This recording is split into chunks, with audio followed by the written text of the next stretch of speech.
So we're going to take a minute now and look at another possible way of writing your code and executing it. That would be to use the Notepad++ editor. So if you start up Notepad++, and you'll notice that and here this happens to have a few lines of code already in it from a Python program.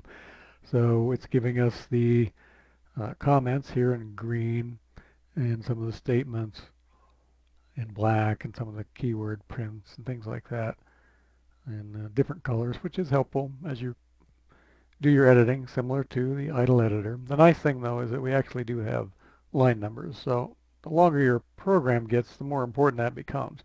Because as you begin to run into errors and you get syntax error on line 127, it would be ridiculously tedious to try and figure out what line that was if you didn't have line numbers to work with here. So let's take a quick look. I mean, Notepad++ is an extremely full-featured editor. You can do a ton of things in here, and I'm not going to even begin to try and show you how to do a lot of those kind of things. But the one thing that it doesn't do is allow you to actually run your code and actually see the results. So what you would have to do is simply save your code, and then there's one of a couple ways you can run it. So if I were to, well, let's do this. Let's say that I'm going to open a piece of code. It wants to default to where it installed it, kind of like Python did. Rather annoying behavior. And this may vary depending on the operating system that you're running on, but it's making me navigate all the way over to where my code is. So there we go. I have a myprogram.py. I open that up, and there's the one that we just experimented with when using the idle editor. But now we have some other niceness here going on with the line numbers, and it's showing us the matching else, if then else's, and how those things tie together, more or less anyway. So at any rate, if this is the code and I want to execute that, it's not quite as simple as just hitting F5 and watching it go. Two things I can potentially do here. One is to simply double click on the program. So myprog.py, if I double click that, it will open up a command line prompt here, and you can see it's begun to ask me to enter a number. Depending on the resolution of your screen, this might be too small to be useful. You can go in and change the properties of the window, make it a little bit bigger so you can see it. We could probably push it up even higher than that. There we go. Please enter a number. So now we're back and we can enter some numbers in our program. But the bad thing about this is that when it finishes executing the code, which it'll do here, it'll print the information, but when it's done, it just goes away. So it's not terribly useful. You can't really even see if it did what you wanted it to do. So the other thing you can do is to simply use the command prompt. And again, if you set up your command prompt with the the properties, you can go in and make the text big enough so that you can see it, and these should actually stay there. But the downside of doing it this way is you actually have to navigate to the folder that you're interested in, which can be a little bit on the tedious side. The documents, and then to let's see, the tab key can be useful. That'll help you fill out the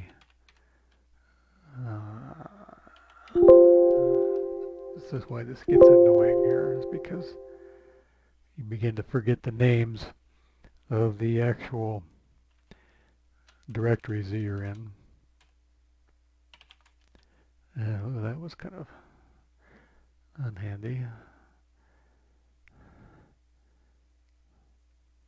CSCI space online, okay.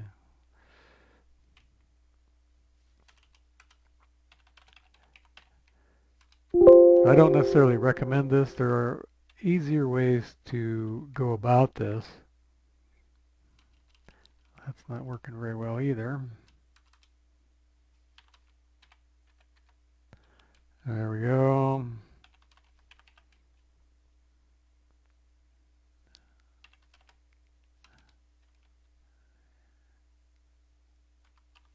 Python. See, I took all that effort to get to where I'm actually in the same folder where my homework is. Now, obviously, there are ways you can simplify that by keeping your folder where your homework is a little closer to the root directory. And there are some shell extensions you can add to Windows that would allow you to open a command prompt right in that particular folder. But there it is, and if I wanted to execute that, I could say Python myprog.py,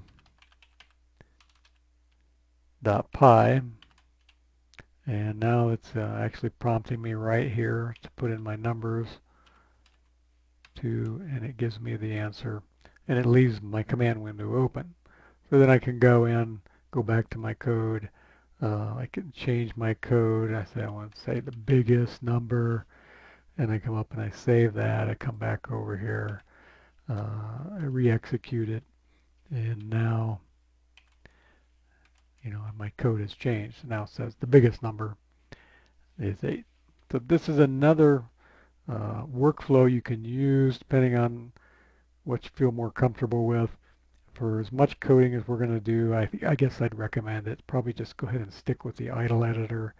We're not going to be writing programs that are all that long.